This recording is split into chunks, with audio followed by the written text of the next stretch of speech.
Hi friends, welcome to A A Tamil. இந்த வீடியோவை sponsor பண்ணுறது பைமோட். இது ஒரு மொபைல் அப்ளிகேஷன், ப்ளே ஸ்டோரில் அவைலபிளாக இருக்குது. இது ஒரு ஷாப்பிங் அப்ளிகேஷன். ஓகே ஃப்ரெண்ட்ஸ், வாங்க வீடியோக்குள்ளே போகலாம்.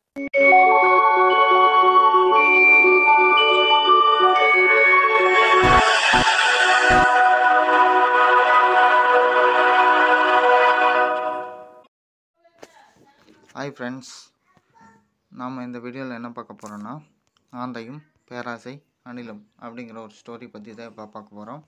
வீடியோ பிடிச்சதுன்னா லைக் பண்ணுங்கள். வாங்க ஃப்ரெண்ட்ஸ், வீடியோக்குள்ளே போகலாம். ஒரு மிகப்பெரிய காட்டில் ஒரு அணில் ஒன்று வாழ்ந்துக்கிட்டு வந்துச்சு.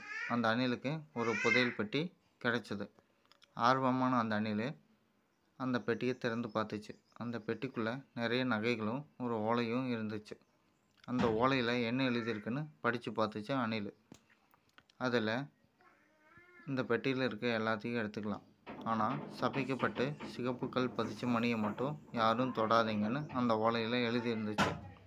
அந்த ஓலையில் படித்து பார்த்த அணிலுக்கு ஒரு ஆச்சரியமாக போச்சு. உடனே அந்த சிகப்புக்கள் பதிச்ச மணி பார்க்கணும்னு ஆவல் அதிகமாக வந்துச்சு. உடனே அந்த பெட்டிக்குள்ளே இருந்த அந்த மணியை தேடி எடுத்துச்சு. சிகப்புக்கள் பதிச்ச மணி ரொம்ப அழகாக இருக்கிறத பார்த்த அணிலுக்கு ஆபத்தை விட ஆசை அதிகமாக வந்துடுச்சு. ஓலையில் எழுதியிருந்த கடிதத்தை கூட பொருட்படுத்தாமல் அந்த சிகப்புக்கள் மணியை தன்னோட கழுத்தில் கட்டிக்கிட்டேன்னு நினச்சிது. உடனே பெரிய தங்க வளையத்தை எடுத்து தன்னோட கழுத்தில் மாட்டிக்கிச்சு. அந்த வளையத்தில் அந்த சிகப்புக்கள் மணியை தொங்க விட்டுக்கிச்சு அந்த அணில். அந்த மணியோட தான் ரொம்ப அழகாக இருக்கிறதா நினச்சி அணில் மணியோட காட்டுக்குள்ளே சுற்றி வந்துச்சு. ஆனால் அந்த வளையம் நாளுக்கு நாள் சின்னதாகிக்கிட்டே வந்துச்சு. கொஞ்ச நாளில் அந்த வளையம் அணிலோட கழுத்தை இருக்க ஆரம்பிச்சிச்சு.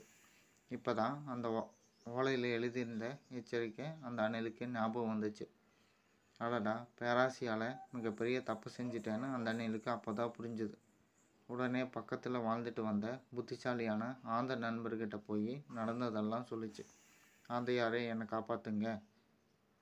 இந்த வளையம் என்னோட கழுத்தில் இறுக்கி மூச்சு கூட விட முடியலன்னு சொல்லிச்சு. நடந்த தப்பெல்லாம் அணிலோடது அப்படின்னு புரிஞ்சுக்கிட்ட அந்த ஆந்தை டக்குன்னு ஒரு யோசனை வந்துச்சு.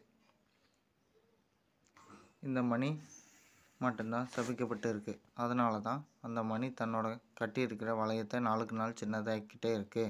உடனே அந்த சிகப்புக்கள் மணியை கழட்டி அணிலோட உடம்புல படுற மாதிரி துணியை கட்டி விட்டுச்சு. ஆனால் அணிலுக்கு ஒன்றுமே புரியல. அப்போ தான் ஆந்தை சொல்லிச்சு, இந்த மணிப்பட்டு பெருசாக இருந்த வளையம் சின்னதாக மாறிச்சுன்னா இந்த மணிப்பட்டு உன் உடம்பும் சின்னதாக மாறிடும். அப்போ நீ சுலபமாக வளையத்துலேருந்து வெளியே வந்துடலான்னு சொல்லிச்சு. ஆந்தை சொன்ன மாதிரியே அணில் நாளுக்கு நாள் சின்னதாகிக்கிட்டே இருந்தது. ஒரு நாள் அந்த வளையத்தை விட சின்னதாக ஆனதுக்கப்புறம் அந்த வளையத்தையும் மணியும் கழட்டி போட்டுச்சு அணில். அதுக்கப்புறம் ஆந்தைக்கு நன்றி சொல்லிச்சு. இந்த கதையில் நாம் தெரிஞ்சுக்க வேண்டியது என்னென்னா, அணில் தன்னோட பேராசையால் பெரிய ஆபத்தில் போய் மாட்டிக்கிச்சு. ஆந்தை போல் ஒரு புத்திசாலியான நண்பர் கிடைச்சதால அதனால் தப்பிக்க முடிஞ்சது.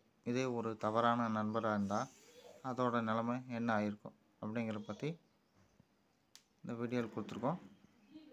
வீடியோ பிடிச்சதுன்னா லைக் பண்ணுங்கள். Thank you friends.